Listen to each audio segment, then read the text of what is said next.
Hi, I'm Gordon Williams, Zion Blacksmith School.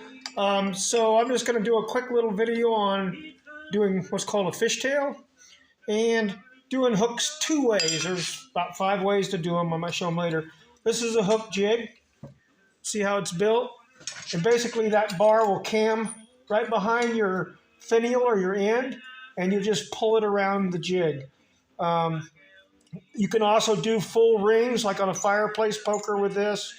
It's kind of a handy little jig, and I would suggest when you make them, putting your pivot bar somewhere up in the center of the pipe size you're going to use, and make this really close, because I can tie a little 1/4-inch hook with a really small finial I can hook, or a hook that's got a big area I can hook in and get that, so I can go small or as big as I want, depending what it has on the end. When you're coming around a jig, and this is a jig, as I cam this piece in it, you'll see in the vise like this, as I start, my piece is here, and I'm just going to go south with it. So it starts, not in the vise, but starts there, and I just go around the jig. When you do pull anything around a jig or use a twisting wrench or bending wrench, you want to pull on this piece. So I'm kind of stretching it. If you just kind of weenie arm bend it, you'll have an air gap in here. It won't lay tight. So when you hook it, kind of do a little stretch on it and pull it around. Just one fatal swoop, and you're done. So let me go ahead and we'll talk about a fishtail, and we'll do this. Okay, so I'm going to go ahead and fishtail this piece. A few things about fishtailing, and that's making an end that looks like a fishtail. It's got a taper in it. Also, do you want some texture in it? I kind of like the texture. That means I have to hit it hard while I have thickness of steel. If I just lightly peck at it, I'll finally get it thin with no texture. I might as well just use my hammer. So while it's thick, I'm going to hit it hard, and I'm going to start in the middle of my piece the best I can, choking up on my hammer, and I'm going to put my thumb to the inside. That kind of gets the angle I want, okay? And I'm going to be close to an edge, but not on the edge. And I'm going to work a few times in the center until I get kind of a divot or a low spot. At that point, I don't move the hammer. You'll end up with this little funky flared end. I move the piece of steel under my hammer. That way, I stop, go back to the middle, and that way. And what I'm watching is, what does this outside shape look like? Well, I take steel wherever I need it. So it's going to be here, 1, 2, 3, back to the center. 1, 2, 3 the other way. And then as my end starts to get a nice flare, I'm going to work on the next heat or the next part up higher into the steel. And the same thing, I'm looking at the shape it's making on the outside. That's what I'm looking at, is the shape. And I want kind of at least a 3/4 to 1 inch transition. That, because I'm going to use all of that element in the fishtail. If you just have a little short end, you're going to have a really ugly little fishtail, and it's going to be more of a fish hook, which you don't want on a hook. You don't want a hook that catches things. You want to tuck that little tail under. Okay, let's see what happens here. So, a piece here. I'm going to put my hand on the inside, and I'm going to work a divot in the center, and I'm working that way, and then back that way. And I'm just looking at the shape. So once I got it started like that, I'm going to work up in the center, and I'm going to hit it. And again, I'm just working the shape. And do I want texture? Okay? And then once I got a flare that's nice and even, if I don't, I just grab some steel from the center and pull it to my corner. But I want about a 3/4 inch transition. And now I'm going to come to a round edge of my anvil, and I'm going to choke up on my hammer, and I'm going to fit this round edge is a form. That's what it is. And I'm going to roll that over until it comes almost at a right angle. Then I'm going to feed a little more and roll it until I'm all the way back to the end of my element. Now, don't let this get cold. What happens, instead of this bending, you bend here, this will get a hump in it. And you got to tap it down as you're going. Black's not going to be pretty in this. You'll end up with a flat spot. So keep it hot. Okay. I'm going to show you quickly a couple of ways to make a hook using that hook jig I talked about. And this one's just with a pair of scrolling pliers. Let's just see. Turn it off so you get a better look at this. Okay, on this hook, I'm going to use the scrolling pliers, which are like this, or scrolling tongs. And what happens when you hit steel twice in one spot? What do you make? Well, you make a flat spot. When you're scrolling something, if you hit it twice in one spot, you'll generally have a flat spot. So you have to have movement. So as I'm using this, you'll see under here, I get under my element, and I don't really grab this and do that. You'll have a really harsh, ugly hook. So I give it a little tweak, and then you'll see me let these fall in the anvil, tweak, let these fall. That puts these in a different spot every time I tweak. Gives it a better radius. If you just grab this and squeeze them like a pair of pliers and crank on them, they won't good. I'm not really squeezing this. I'm just camming it like that.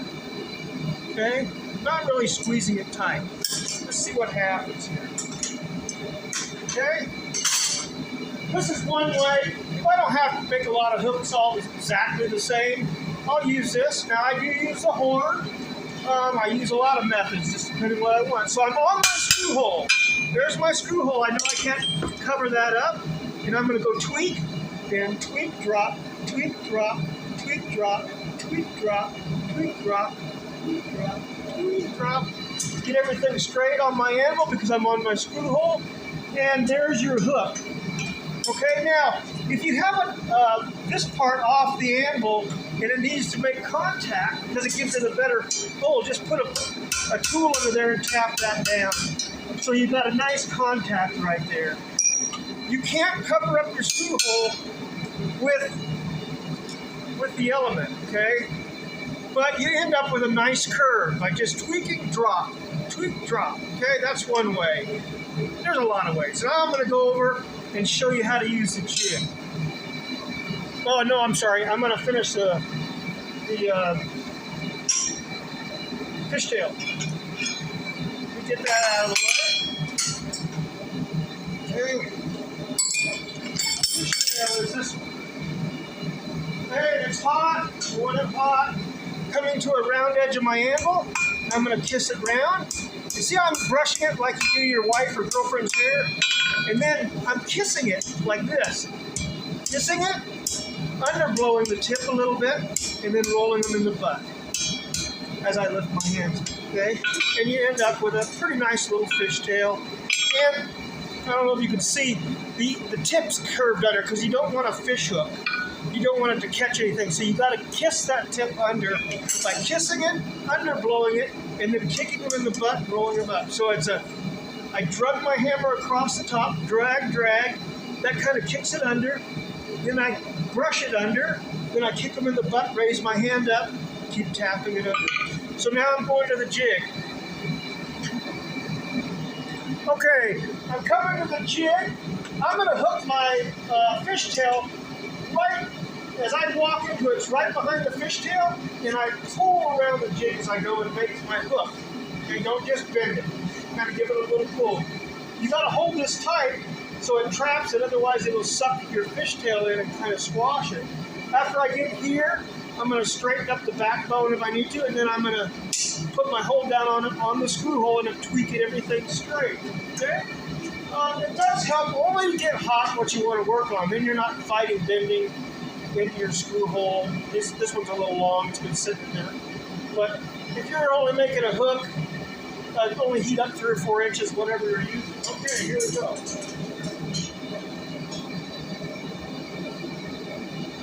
Get a hold of it. Okay, so I got a hold of it. That's a little long heat. I only needed the heat there. I'm going to hook it right behind that. And I'm just going to go south with it. I got a hook. And you can see this one, because my heat was long, I got this little kind of banana right here. So I'm going to lay it on the horn and just tap that bone straight. Okay, if my hook is a little bit crooked like that, I'm going to hook my hold down on it, and I'll show you, and I straighten it. So here we go again, because I have another one hot. Again, I'm going to hook right in behind that. So I walk it in, tuck it in, and I just do a little pull. And it helps me to have my body go with it. And I got a hook. If I have a backbone problem, I just tap. And now I'm going to put the hold down right on this and tweak everything straight on the anvil, because my anvil is really flat. So if I put my hold down on the screw hole, I adjust everything else. Okay, let's do that. Okay, well, I'm just going to get them straight with the world now. So I'm going to bring my hook out, trap it on the screw hole, okay? And then anything I need to tap down and straighten, I do it right here where I can see it. And I know that when it goes to the wall, it's going to be flat, okay? This one, I don't have the steer horn shaped yet. Okay, I don't have this horn shape, but there's a quick and down and dirty hook. And if you made these all the same length from the ball punch hole, you do the same thing with this. They're all exactly, basically the same. So a lot of times if I have hooks on a bar, I'll use one of my jigs, because if I do everything all the way the same, they all look the same on the bar. Something I never mentioned, if you're doing something like on a fishtail and it's looking ugly, quit doing it. Find the reason why it's happening. I always tell them, hey, if something's going wrong in a class a little bit and you don't know what it is, stop and we'll take care of it. Okay, so let's go ahead and do this one. Again, I'm on the screw hole. I'm going to get it kind of straight with the whirl. Okay. If you ever have a backbone where it's way up off the anvil here, that makes your hook rocky. Just tap down like that. Okay, can you see that over there? And then once you get everything straight the way you like it, for your world, it's good. And what they say is things can be kind of crooked, but they can't be kind of straight. All right, I hope you enjoyed that. Have a good day. God bless.